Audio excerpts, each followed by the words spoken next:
आज भारतीय भाषा समर कैंप 2025 का हमारा छठा दिन है। आज हम उत्तराखंड के प्रमुख नदियों और प्रमुख पर्वत चोटियों के बारे में जानेंगे।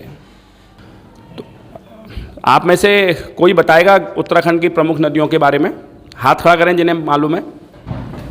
वेरी गुड, आप बताइए। गंगा और यमुना। ओके, सिट डाउन, हाथ नीचे करिए। गंगा और यमुना उत्तराखंड की दो प्रमुख नदियां हैं। सबसे पहले हम गंगा के बारे में जानना चाहेंगे। गंगा के बारे में, गंगा को देव नदी कहते हैं, ये आपको सबको जानकारी में है। गंगा नदी गंगोत्री ग्लेशियर से निकलती है। गंगोत्री ग्लेशियर से निकलने के बाद, लेकिन जब गंगोत्री से निकलती है तो गंगा का नाम गंगा नहीं है। गंगोत्री ग्लेशियर से जो नदी निकलती है उसे भागीरथी कहते हैं। तोपंत से दूसरी नदी निकलती है जिसे अलकनंदा कहते हैं। ये नदियाँ देवप्रयाग में आके मिलती हैं और देवप्रयाग में इन नदियों का नाम गंगा हो जाता है। गंगा नदी, जिसे हम देव नदी कहते हैं, देवप्रयाग से गंगा कहते हैं। नदी उत्तराखंड के जो प्रसिद्ध शहर है हरिद्वार से निकलती है। हरिद्वार आपको पता है, हरिद्वार बहुत ही प्रसिद्ध स्थान है जहाँ पे कुंभ के मेले का आयोजन होता है। गंगा नदी के बाद जो दूसरी सबसे महत्वपूर्ण नदी है वो यमुना नदी है। यमुना नदी यमुनोत्री से निकलती है। यमुनोत्री एक ग्लेशियर का नाम है। दोनों ही जिला, गंगोत्री और यमुनोत्री दोनों ही ग्लेशियर जो हैं वो चमोली ज़िले में हैं। उत्तराखंड का एक डिस्ट्रिक्ट है चमोली, दोनों ही वहाँ पर हैं। ठीक, यमुना नदी गंगा की सबसे बड़ी सहायक नदियों में से एक है, यमुना नदी। ठीक, अच्छा, आपकी जानकारी में ये भी होगा कि उत्तराखंड में चारधाम यात्रा का आयोजन होता है हर साल। आप में से किसी को जानकारी है उत्तराखंड के चारधाम कौन से हैं?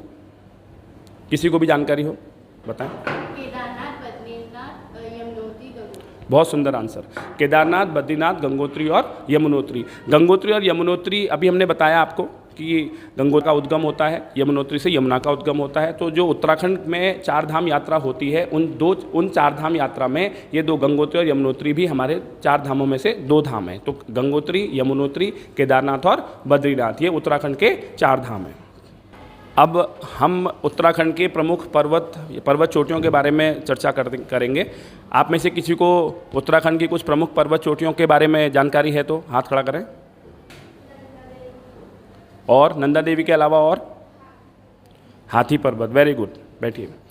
हाथी पर्वत, जिसे हम एलिफेंट पीक के नाम से भी जानते हैं, एलिफेंट पीक हाथी पर्वत, उसका ट्रांसलेशन है, वो गढ़वाल हिमालय में पड़ता है। इसके अलावा हमारे पास दूनागिरी है। दूनागिरी के अलावा, दूनागिरी पर्वत जो है वो चमोली ज़िले में आता है। इसके अलावा हमारे पास नंदा देवी है। नंदा देवी के नाम आपने सुना होगा, नंदा देवी जो पीक है, नंदा देवी पीक इंडिया में सेकेंड हाईएस्ट पीक है। नंदा देवी इंडिया में सेकेंड हाईएस्ट पीक है। इसका मतलब उत्तराखंड में हाईएस्ट पीक, जो सबसे ऊंची चोटी है हमारी, कौन सी है? नंदा देवी। कौन सी है? नंदा देवी।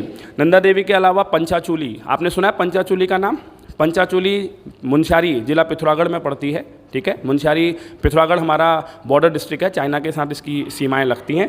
इसके अलावा हमने एक और का नाम पढ़ा होगा, सतोपंथ। अभी हमने जब नदियों के बारे में डिस्कस किया था उत्तराखंड की, तो सतोपंथ के बारे में डिस्कस किया था। सतोपंथ क्या है? वो ग्लेशियर है जहाँ से क्या कहते हैं, अलकनंदा निकलती है। ठीक, तो सतोपंथ ग्लेशियर भी उत्तराखंड की प्रमुख चोटियों में से एक है। अब आज के सत्र को यहीं पे समाप्त करते हैं और आशा करते हैं कि आपने उत्तराखंड की नदियों और प्रमुख चोटियों के बारे में कुछ जानकारी हासिल की होगी। धन्यवाद।